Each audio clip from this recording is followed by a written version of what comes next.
Sportsman.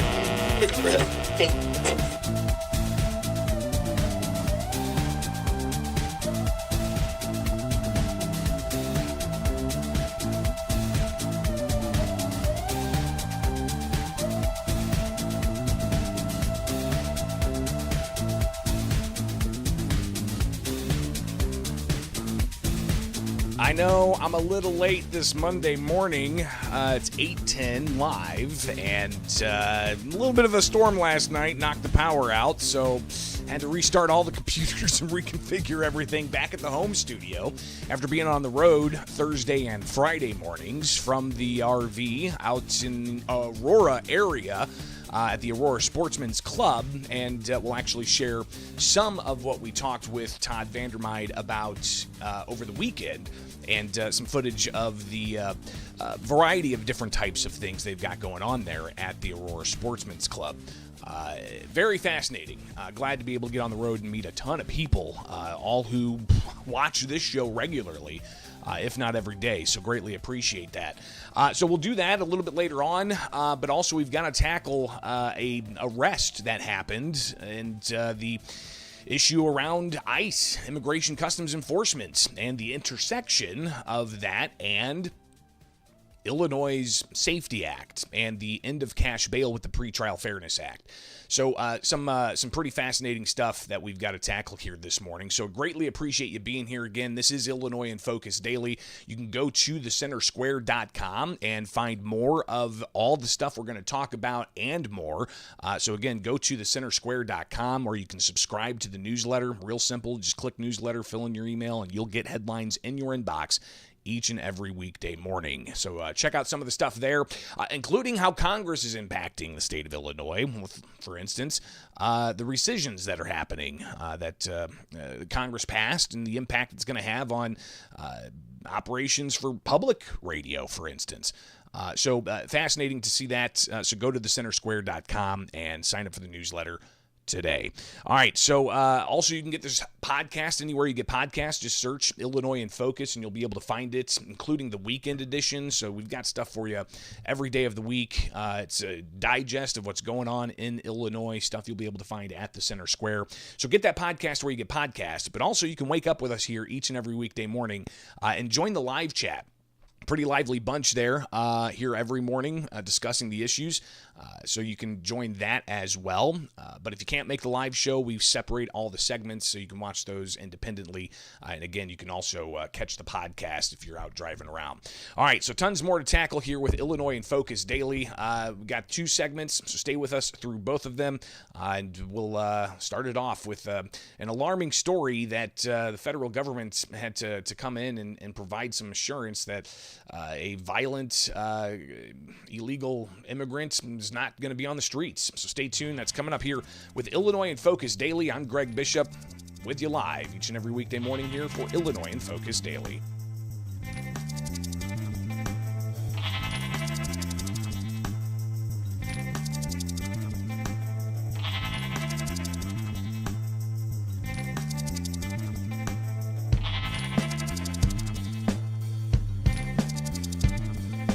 Arrested by ICE.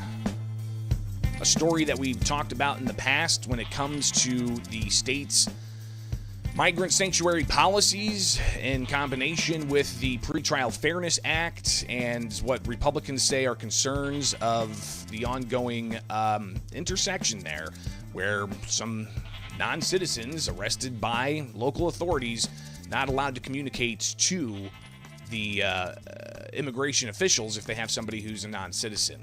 Welcome in. It's Illinois in Focus Daily. I'm Greg Bishop. Like, subscribe, hit that notification bell, and wake up with us each and every weekday morning. We've got this headline that, of course, is going to be making the rounds, and it's something that we've talked about in the past, but a 52-year-old was arrested by Immigration and Customs Enforcement. Here's a news statement from Patrick Sheehan. He's a state representative along with State Representative Patrick Windhorst. They said this weekend ICE agents with the Department of Homeland Security detained 52-year-old Jose Luis Mendoza Gonzalez. Mendoza Gonzalez is accused of concealing the death of Megan Boss for nearly 2 months. Boss was reported missing March 9th, and their remains were discovered on April 10th inside a storage container in Waukegan at Mendoza Gonzalez's residence. Despite these disturbing facts, he was released pending trial under Illinois' Safety Act, the Pretrial Fairness Act inside the Safety Act. This outcome has devastated her loved ones and ignited renewed scrutiny of Illinois' criminal justice reforms. State Representative Patrick Sheehan, Republican from Homer Glen, spoke with Megan's mother, Jennifer, this weekend. Jennifer has appeared earlier this year with Representative Sheehan at a press conference in Springfield to talk about the case and the failings of the Safety Act. He said that I had a chance to speak with Jennifer, Megan's mom. She was in tears. She told me the news. My prayers are with her and her entire family. While the pain of this tragedy can never be taken away, we are grateful to have finally received justice for Megan. Representative Sheehan called for the release of Mendoza Gonzalez a horrific and further proof that the Safety Act must be repealed. Were it not for the federal law enforcement, Mendoza Gonzalez would be walking free right now. This is more proof of how the Safety Act and cashless bail have failed, and family of Megan Boss and the people of Illinois. Megan and her family deserve justice, but Illinois law has stripped law enforcement of critical tools, tied the hands of officers, and prioritized criminals over victims. Illinois families deserve better. Megan deserved better. So some praise for Immigration and Customs Enforcement for going after Boss, is accused killer here. And of course, the details are rather disturbing as far as the concealment of the body of Megan. Here's Jennifer several months ago in front of a news conference in Springfield talking about the case and some disturbing details. Caution, all right? Let's get this, hold on a second, gotta switch a few things. Again, we were a little late starting this morning just because of a storm that knocked some things out. So let's get this turned back up and on and fire away. The man who admitted to being with Megan that night said she had taken some unknown drugs, and when he returned to the room a few minutes later, she was gone. Instead of calling 911, he wrapped her in a blanket and he hid her in his basement for 2 days. Then he placed her in a garbage can and took her outside, where he kept her for 51 days. He said he was scared. He destroyed and got rid of her phone. He poured bleach on her.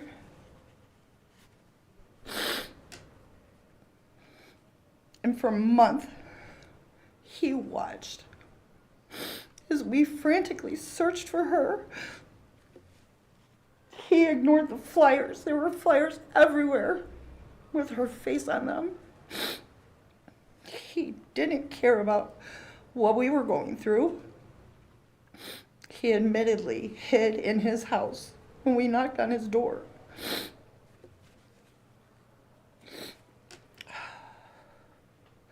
Jose Mendoza Gonzalez had 51 days to do the right thing, but he didn't. He confessed to all of these things, and still, due to how his charges are classified under the Safety Act, he was released the next morning without bail or monitoring.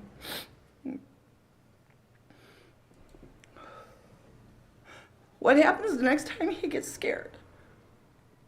What's he going to be willing to do? So pretty alarming and disturbing set of facts there. Jennifer Boss lays out, the mother of Megan Boss, who was found in a container. And of course, the Republicans that were standing with her saying that the combination of the Illinois Safety Act, which eliminated cash bail and has removed layers of judicial discretion to hold criminals in Illinois' sanctuary state policies, have allowed a growing number of dangerous individuals to be released. We need to hold criminals accountable and ensure families can have peace, Sheehan said. It shouldn't take ICE agents to clean up this horrific failure of Illinois law. During that news conference a couple of months ago at the State House, Republican State Representative Patrick Windhorst, he said, listen, they want to get rid of the end of cash bail. They want to restore cash bail and discretion back to the judges. But in the meantime, if Democrats aren't willing to do that, then they should at least make all felony offenses detainable, or lower that threshold, because of course homicide, first degree murder, those types of things, people can be held without bail per the law, the Pretrial Fairness Act. And there's a whole set of other charges that people can be released on. Apparently, concealing a body is one of them. Here's Patrick Windhorst. So the judge in this case that we're talking about today, didn't even have the discretion to detain if the judge thought it was appropriate. The argument I'm making is, if we have called for, just to be clear, a restoration of cash bail. There was a Supreme Court commission that talked about we could do a hybrid system that includes cash bail with also more times you can not using monetary bail. But what I think is important is we need to make sure the detention net includes all offenses that are felony offenses if we're going to keep this system. Will that happen? Of course, Republicans are in the minority at the State House, and you've got to get the Democrats to at least evaluate some changes in committee. Windhorst says none of their proposals have been brought forward, but Democrats have told me in the past that they're willing to have these conversations. The Safety Act's not a perfect law, but we have yet to see those substantive conversations ongoing. But the bottom line here is, arrested by ICE, Jose Luis Gonzalez is now in ICE custody, and we'll see just exactly if this spurs on any more conversation about the need for reforms, as Republicans say, for the Safety Act and the state's migrant sanctuary policies that allow for somebody like Mendoza Gonzalez to be arrested and then released, and ICE not notified that they had a non-citizen in their custody. How that's going to continue to play out, stay with us here with Illinois in Focus, and we'll update you as we get new developments right here with the Center Square. I'm Greg Bishop. Wake up with us each and every weekday morning for Illinois in Focus Daily.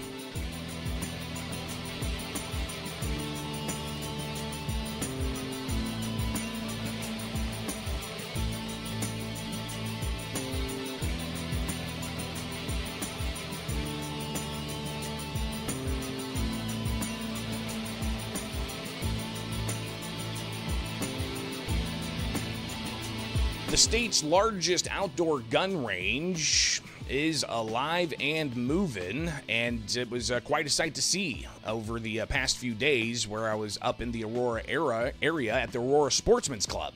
It's Illinois in Focus Daily. I'm Greg Bishop. Like, subscribe, and hit that notification bell, and wake up with us each and every weekday morning as we go live. I had a little bit of a late start this morning just because of storm overnight knocking out the computer, so I had to restart everything and get everything fired back up. But that was after I was on the road in the travel trailer up at the Aurora Sportsman's Club and able to talk with a whole bunch of people, and it was incredible to see everybody out there. A lot of readers, a lot of subscribers, a lot of watchers. Greatly appreciate all the support out there. But it was fascinating to see what the Aurora Sportsman's Club has going on. Throughout the week, we're going to feature several different interviews with some members and board members of the Aurora Sportsman's Club. But I sat down and followed Todd Vandermeide. He's the president of the Aurora Sportsman's Club. He's also the host of Freedom's Steel on YouTube, and you've seen him testify in front of the General Assembly here in Illinois about all kinds of different gun laws and the litigation there is ongoing with the gun ban and several other cases. So Todd is very knowledgeable in all of this as a former NRA contract lobbyist at the State House as well. But he's also a retired operator, moving big rigs all over the place and tons of dirt. And he shared with us what's going on at the Aurora Sportsman's Club and why it's important here in Illinois to have this type of facility where people can go and exercise their Second Amendment rights. Well, it's Aurora Sportsman's Club. We're the largest gun club in the state of Illinois. We've got 300 acres here. We've got almost 3,000 members, and we're still accepting members. But this is what I fought for all those years when I was an NRA contract lobbyist. This is so we can enjoy our rights under the Second Amendment and all that. We're building just a one-of-a-kind facility that's open to civilians.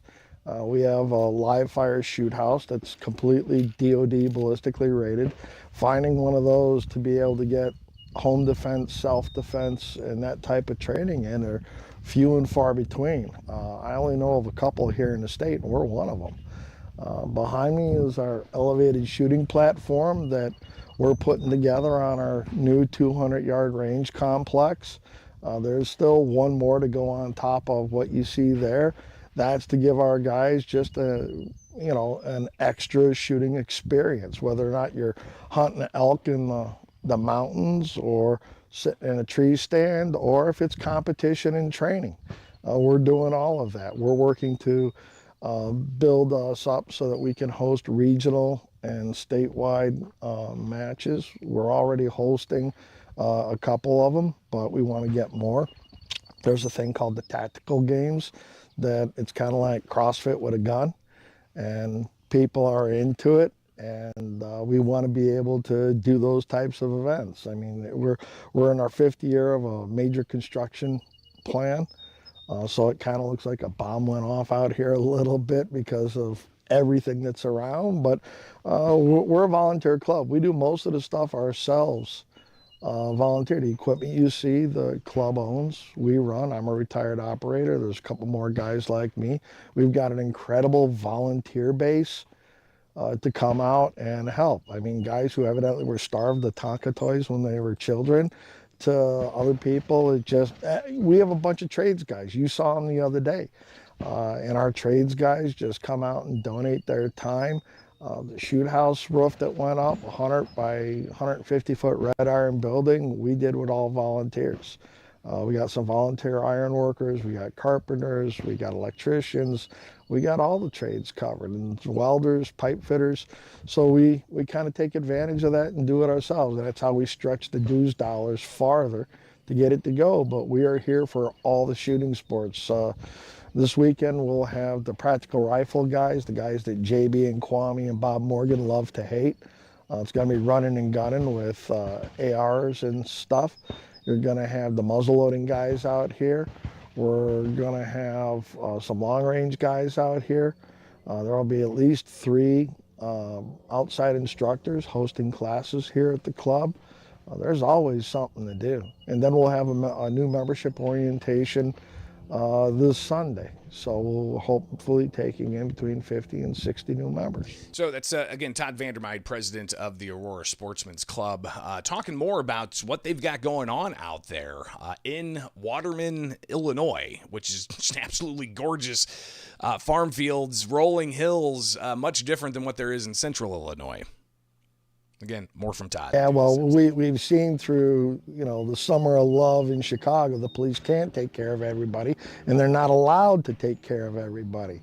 Look at Seattle, look at any of the big cities around, Minneapolis, all that kind of stuff. We've seen it go to hell in a handbasket, but I think Augusta's excessive. I think that Pebble Beach is excessive.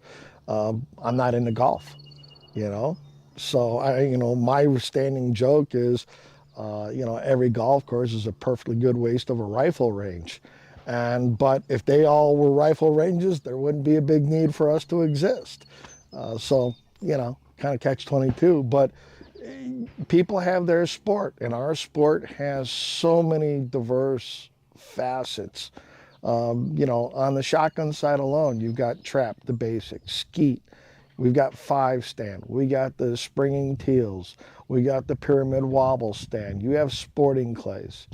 That's just off the top of my head. That's just the shotgun sports. You get over here, you have the Bullseye League, which is very traditional precision pistol shooting. You've got the muzzle loading guys. You've got, on the action shooting sports, so we got Steel Challenge, which is speed competition for handguns. We've got USPSA, which is kind of like the old Bianchi Cup. It's a race gun competition format. We've got IDPA, which is a match designed around self-defense scenarios and the types of guns you would use. We have the practical rifle guys. On our 600-yard, we have the bench rest guys that are trying to put a single bullet or put 5 bullets through a single hole at 600 yards. We have the F-class guys who are really focused on hitting a 3-inch target at 600 yards. We have our PRS, Precision Rifle Series guys, which is a civilian version of a tactical sniper match. And we have LEs that compete in that stuff too. That's the 600-yard side of stuff. And over here, we have everything from self-defense to carbine classes, to rifle classes, to CQB, just in case. And law enforcement agencies, especially those with part-time teams for tactical teams, are finding it hard to get into some of the locations because FBI and the feds only want full-time teams. But we have trainers come out, and they're constantly teaching basic patrol officers the basics of what they need to do in case they run into a school shooting or a workplace shooting or something like that, to build all that up. But this is our sport, and on one side, but it's also our right, and we're not going to back down from that. And you know, I don't tell people what books they can read, and they shouldn't be involved in what guns I can own or how I can use them in a lawful manner. The Supreme Court in Heller said the Second Amendment is an individual right that applies to all lawful uses, including training and just sport shooting. And those are, of course, things that are happening there at Aurora Sportsman's Club. Get 300 acres of a variety of ranges from, looked like there were dozens of 25-yard ranges and 50-yard ranges and 600-yard ranges, and they even had an archery area and a variety of different skeet shooting areas. A pretty diverse lineup of ways to exercise and practice with firearms. Sure, we're very family oriented. Out here, our memberships are family memberships. They're not just a single individual. We cover kids up to 23. So with that, and we actually have a youth shoot coming up in about 10 days, and over on the shotgun side, and it'll cover all kinds of stuff with the shotgun and the archery, and a little bit of that. We don't require guest passes or wristbands for anybody under the age of 16, or I'm sorry, 18. Anybody under the age of 18. So we want them to bring their families out. We want them to have a place. We host several youth shoot days. We have Daughters on the Range Day. We have youth camps to where they come out and they get to experience muzzle loaders and 22s and a little bit of archery, and we even have fishing on the property. So yeah, we're very vested in supporting youth shoots. We support a local high school trap team. They come out, they practice, they use our facility. So we're happy to do all that because that's the future of everything. And again, Todd talking about all of the amenities that the Aurora Sportsman's Club has, and the importance for people to, know this, not just to be able to find if they can join the club and go and exercise, but also for legislators and lawmakers who have questions about those in the Second Amendment community who are standing up for what they believe is their right to keep and bear arms and to exercise that right at a facility like the Aurora Sportsman's Club. More from Todd Vandermeyer, the president of Aurora Sportsman's Club. What we have the second Saturday in September is we have what's called the Zombie Shoot. And it's a way to show off the club. It's a way to show off the different disciplines that we have. All of our departments or disciplines participate. So the shotgun guys will have a flurry set up over on the other side, if Kwame and JB want to come out, we'll give you a free pass to come out. Since I'm not a lobbyist anymore, I don't know if I have to report that or anything, but they're welcome to come out and see what the citizens of Illinois partake in their off time. They might cringe at it just a little bit, but we will have over 15 different scenarios based on the undead and maybe some of their followers, coming out and trying to take over the zombie horde. So it's just a way for people to come out, bring their guns, their gear, ring stuff out, and do it in a kind of fun. Our 3-gun guys will be out here. They'll have the Texas Death Star going again, frustrating people. We'll have our... What's the Texas Death Star? It's a target that has like 6 plates on it, and it swings. And then once you start knocking the plates off, it goes out of balance, so it starts spinning. And yeah, that's it's an interesting target to shoot. Very frustrating for people. So the 3-gun guys, our task guys, our tactical ASC guys, will be out with of course, we've got the vehicle bay. We'll have some stuff like that. We may turn part of the 200-yard complex into a wasteland, zombie land kind of thing for people to be shooting at. We'll have the 600 open for some long-range stuff, so you can kill the horde at a distance and not take a chance on getting bit. All the good stuff. So it's just themed around, the zombie movies, The Walking Dead kind of stuff, all that. And it's just a good time. We typically get about 350 shooters to come out, and the Boy Scouts are here to, they grill and cook food.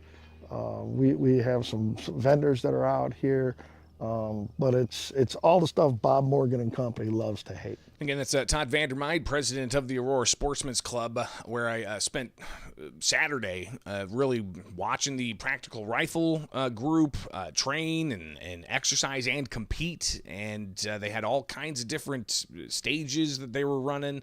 And they had muzzleloaders out there. They had private groups that were there doing some training in different stalls.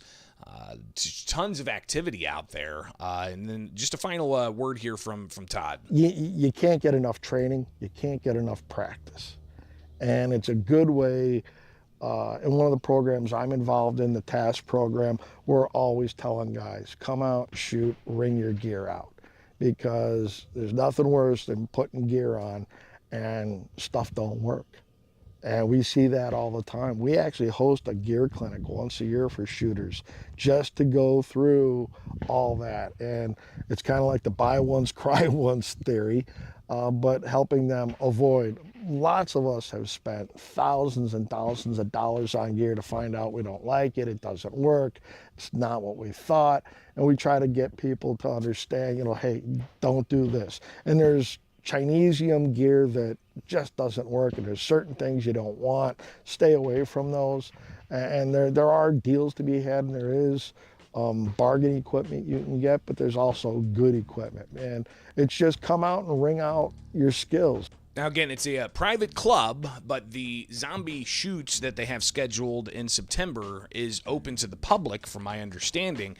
And somebody asked in the live chat, do they have real restrooms or just porta-johns? Only got porta-johns all over the place, but they also have nice steel building facilities that includes restroom facilities and classrooms and lounges, and even there's a bunkhouse there. It's pretty incredible out there at the Aurora Sportsman's Club, and I wanted to just kind of get a perspective as to, the people who are exercising their rights. This is just one facility across the state. If you've got others that you think are interesting that could be highlighted here, email me. gbishop at ilnews.org. Again, gbishop@ilnews.org. It is Illinois in Focus Daily. I'm Greg Bishop. Like, subscribe, hit that notification bell, and wake up with us each and every weekday morning for more Illinois in Focus Daily.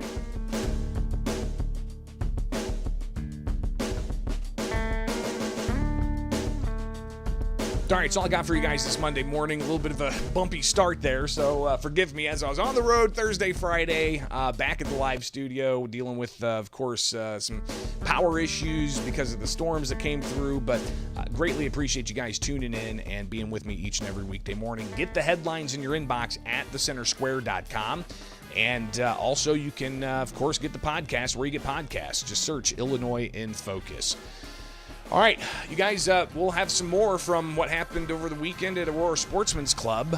Several other interviews that we'll unpack, and we'll do that throughout the week. All right, but we got plenty of other things to tackle as well. We'll talk about audits tomorrow with the Auditor General. Still not having the comprehensive annual financial report done, but Illinois Comptroller Shoshana Mendoza saying, hey, they've got a deal that they're going to actually get these out faster. So we'll see what that conversation's like. Stay tuned. We'll do that tomorrow and a bunch of other stuff all throughout the week. It's Illinois in Focus Daily. Have yourself a wonderful Monday.